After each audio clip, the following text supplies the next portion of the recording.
This is a recitation of excerpts from Shinran's masterwork, the Kyoto Shinshu, translated as the true teaching, practice, and realization. These excerpts are from the last half of Chapter 3, a chapter entitled A Collection of Passages Revealing the True Shinjin of the Pure Land Way. It begins with Shinran's comments on the nature of Shinjin.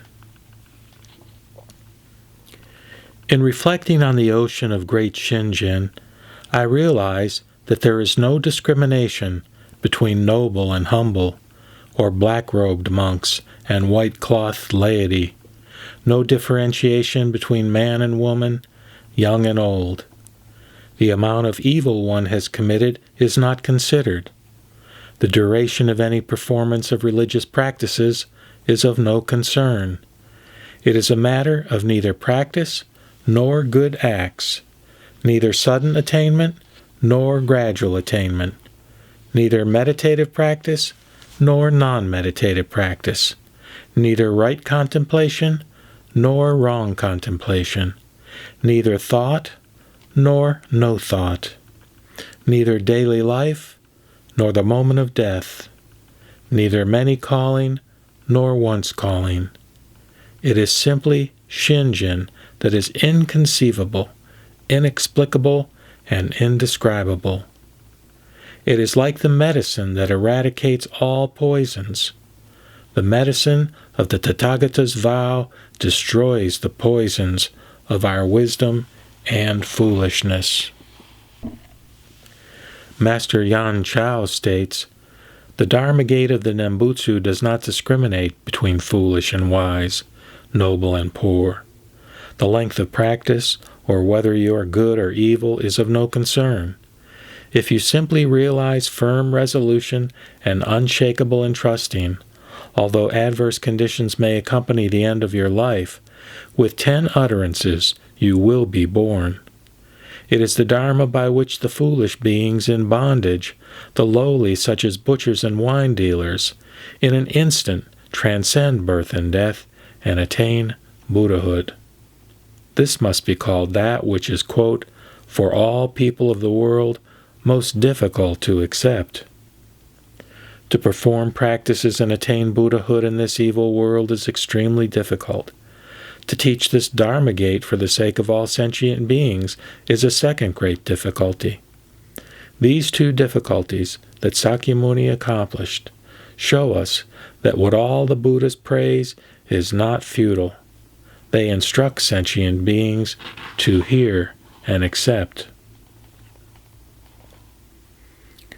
Contemplating true and real Shinjin, I find there is the one thought moment. One thought moment expresses the ultimate brevity of the instant of the realization of Shinjin and manifests the vast, inconceivable mind of joyfulness.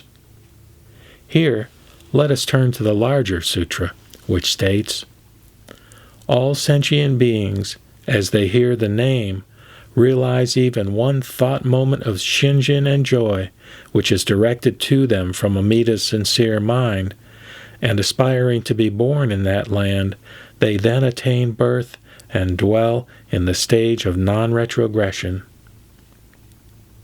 Further, the Sutra of the Tathagata of Immeasurable Life states, upon hearing the name of the Tathagata of Immeasurable Light, sentient beings of the Buddha lands of other quarters awaken one thought moment of pure Shinjin and rejoice. Further, the larger sutra states, the power of the Buddha's primal vow is such that hearing the name, they aspire for birth.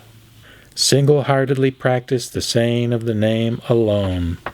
With wholehearted thought, practice the saying of the name alone.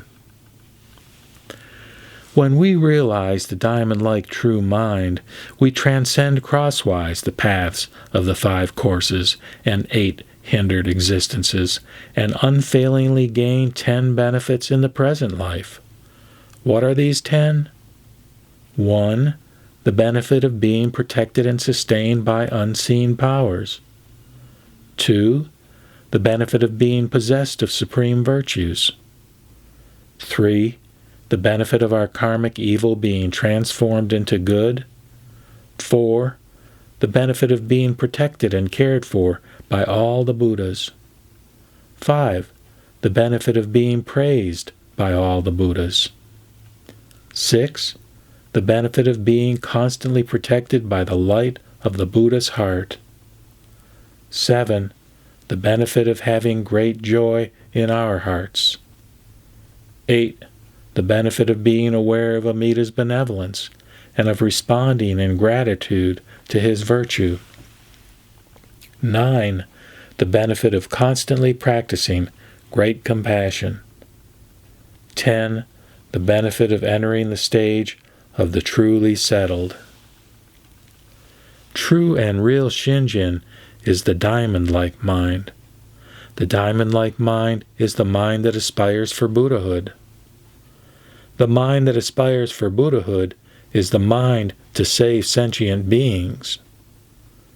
The mind to save sentient beings is the mind to grasp sentient beings and bring them to birth in the Pure Land of Peace.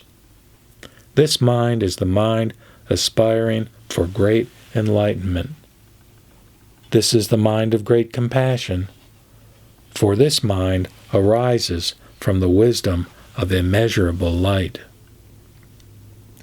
Great compassion is the right cause of realizing the enlightenment of Buddha. The Sutra of Great Compassion states, "What is great compassion? Those who continue solely in the Nembutsu without any interruption will thereby be born without fail in the land of happiness at the end of life. If these people encourage each other and bring others to say the name, they are all called, quote, people who practice great compassion." The master of Kwangming Temple states, "It is regrettable indeed that sentient beings doubt what should not be doubted. The Pure Land is right before us and never out of harmony with us. Do not ponder whether Amita will take you in or not. The question is whether or not you wholeheartedly turn about at heart. It is said from this moment until the attainment of Buddhahood, for vast kalpas we will praise the Buddha out of gratitude for his compassion and benevolence. Had we not received the power of Amita's universal vow, when, in what kalpa, could we part from this Saha world? And how could we now expect to reach that precious land? It is indeed the power of our guide, who appeared in the Saha world. But for the encouragement of our guide, our true teacher, how would we be able to enter Amita's Pure Land? Extremely difficult is it to encounter an age in which a Buddha appears, and difficult indeed for a person to realize the wisdom of Shinjin. To come to hear the Dharma rarely met with is again, among all things, most difficult. To realize Shinjin oneself and to guide others to Shinjin is among difficult things, yet even more difficult. To awaken beings everywhere to great compassion is truly to respond in gratitude to the Buddha's benevolence. Hongwanji-ha states, "As I reflect on the Sutra of Immeasurable Life, I find that sentient beings, as they hear the name, realize even one thought moment of Shinjin and joy, and aspiring to be born in that land, they then attain birth and dwell in the stage of non-retrogression." The Lotus Sutra states that this is the stage of fulfillment attained by Bodhisattva Maitreya. The birth attained in one thought moment is, as such, the same as the stage of Maitreya. The Buddha's words are not empty. The Sutra of Immeasurable Life is truly the shortest path to attainment of birth, the superlative means to liberation from suffering. all people should embrace its teaching. The larger sutra states, quote, "The Buddha said to Maitreya, 'In this world there are 6,700 million bodhisattvas of the stage of non-retrogression, and they will all be born in that land.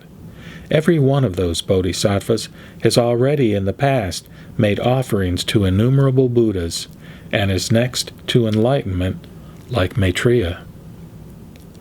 Further, the Sutra of the Tathagata of Immeasurable Life states, quote, "The Buddha said to Maitreya, 'In this Buddha land there are 7,200 million bodhisattvas.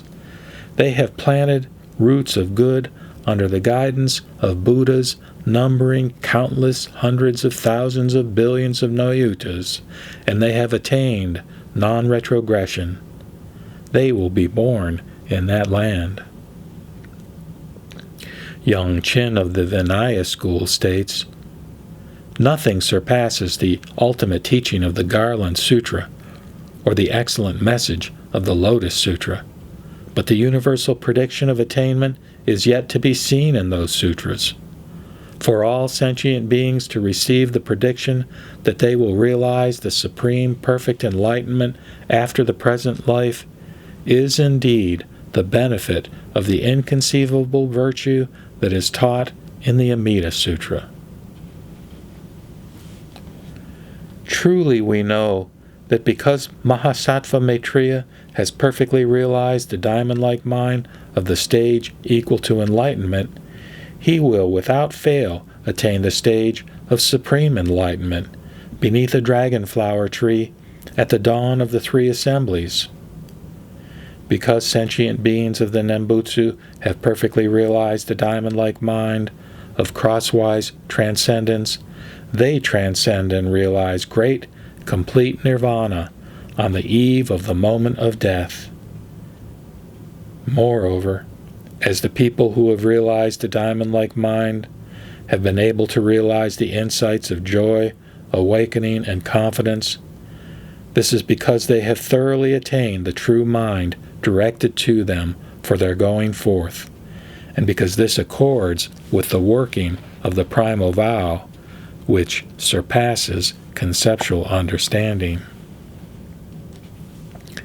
Chi Chu of the Chan school praises the practicer of the Nembutsu, quote, "How wondrous! The power of the Buddha surpasses conceivability. Never has there been such power." We see from the true teaching of the great sage that when beings difficult to save, those afflicted with sickness difficult to cure, entrust themselves to the universal vow of great compassion and take refuge in the ocean of Shinjin that is Amida's benefiting others, the Buddha is filled with pity for them and heals them, commiserates with and cures them. It is like wondrous medicine curing all illness. Beings of the defiled world, the multitudes possessed of corruption and evil, should seek and think on the diamond-like, indestructible true mind.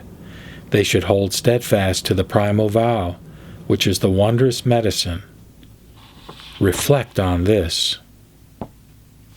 The person who commits karmic evil does so based on his own false and inverted views.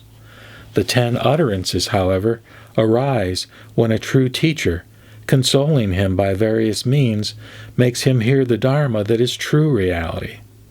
The latter is real, the former is unreal. Suppose there is a room that has been dark for 1,000 years.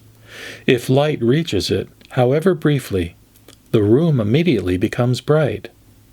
How can the darkness say that, having occupied the room for 1,000 years, it refuses to leave? The person who commits evil does so based on his own mind of falsity, depending on sentient beings who have come into existence from blind passions and falsity.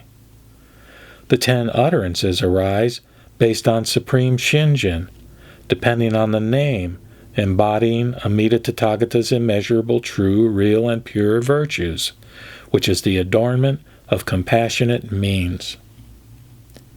10 thoughts refers simply to continuing in mindfulness of Amida Buddha for 10 thoughts in accord with what is contemplated, whether it be the entire body or a specific feature, without any other thoughts in one's mind. Saying the name is also like this. The term 10 utterances is intended only to elucidate the completion of the act resulting in birth. We need not necessarily know the number. When one simply repeats utterances, continuing without turning thoughts to other matters, that is enough. What need is there to know the number of utterances? Amida, in his causal stage, under the guidance of Lokesvara Raja Buddha, abandoned his throne and left his home, and, awakening the mind of compassion and wisdom, widely proclaimed his 48 vows. Through the power of the Buddha's vows, the karmic evil of the 5 grave offenses and the 10 transgressions is eradicated, and all are brought to attainment of birth. When those who slander the Dharma or who abandon the seed of Buddhahood turn about at heart, they all reach the Pure Land. Namo Amida Butsu, Namo Amida Butsu, Namo Amida Butsu.